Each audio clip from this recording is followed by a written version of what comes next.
नमस्कार दोस्तों।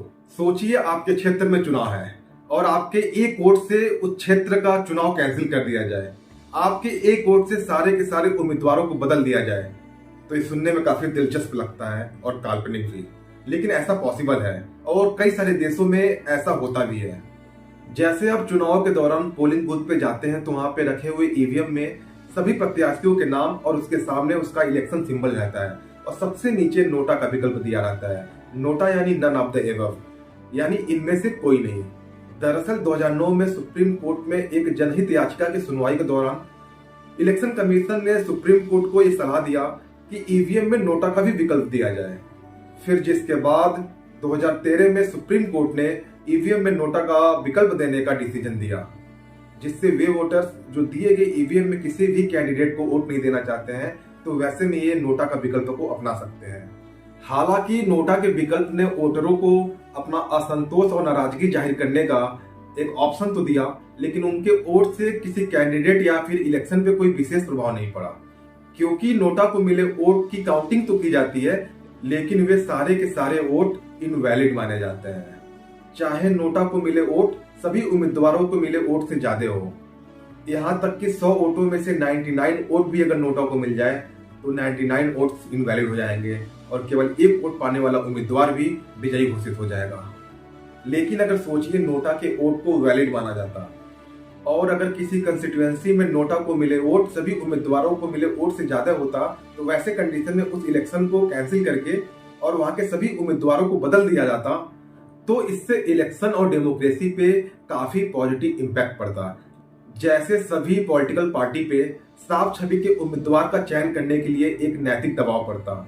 और इसके अलावा अगर नोटा के वोट वैलिड माने जाते तो अभी हाल ही में गुजरात के सूरत लोकसभा सीट पे कांग्रेस के प्रत्याशी का नॉमिनेशन कैंसिल होने के बाद उस सीट पे बीजेपी का प्रत्याशी और कुछ निर्दलीय उम्मीदवार ही बचे थे, लेकिन बाद में सभी निर्दलीय उम्मीदवारों ने अपना नाम वापस ले लिया और जिसके बाद बीजेपी का प्रत्याशी मुकेश दलाल निर्विरोध जीत गया।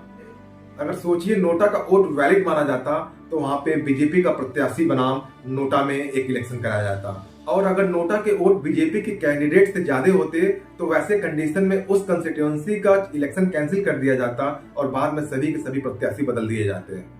और इसी तरह उत्तर प्रदेश के कन्नौज लोकसभा सीट पे उत्तर प्रदेश के पूर्व मुख्यमंत्री अखिलेश यादव जी की पत्नी डिंपल यादव निर्विरोध जीत चुकी हैं और ये कोई पहला दूसरा मामला नहीं है। इसके पहले कुल 35 उम्मीदवार इस तरह से निर्विरोध जीत चुके हैं और इन 35 में से 25 से ज्यादा उम्मीदवार कांग्रेस के हैं।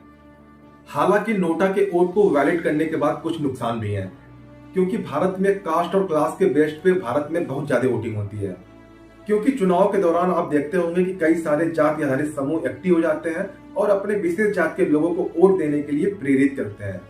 तो ऐसे में नोटा का उपयोग किसी विशेष कंस्टिट्यूएंसी के इलेक्शन को कैंसिल करा के अपने किसी विशेष जाति को टिकट दिलाने के लिए भी किया जा सकता है, जो एक लोकतंत्र पे निगेटिव इफेक्ट भी डालेगा। और इसके अलावा अगर हम 2013 के बाद नोटा के विकल्प को ईवीएम में देने के बाद नोटा ने कितना चुनाव पे प्रभाव डाला, अगर इसका आकलन करें तो हम देखेंगे कि 2014 के लोकसभा के चुनाव में 1.08% वोटरों ने नोटा का विकल्प को चयन किया, जबकि 2019 के चुनाव में 1.06% वोटरों ने केवल नोटा के विकल्प को अपनाया है।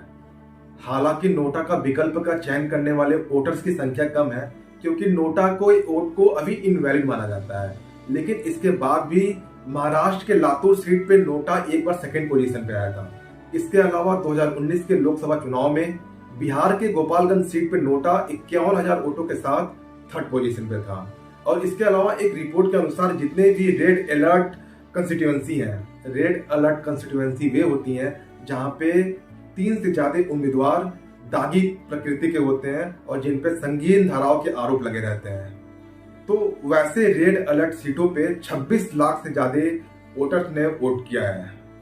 तो ऐसे में अगर भविष्य में अगर नोटा के वोट को वैलिड माना जाता है तो हो सकता है कि कई सारे वोटर्स नोटा के विकल्प को भी अपनाएं। तो ऐसे में नोटा पे आप क्या सोचते हैं, इसे वैलिड करना चाहिए कि नहीं करना चाहिए? अपना राय कमेंट बॉक्स में जरूर दें। अगर आपको ये वीडियो अच्छा लगा हो तो वीडियो को लाइक करें, सब्सक्राइब करें और चैनल को शेयर करना ना भूलें।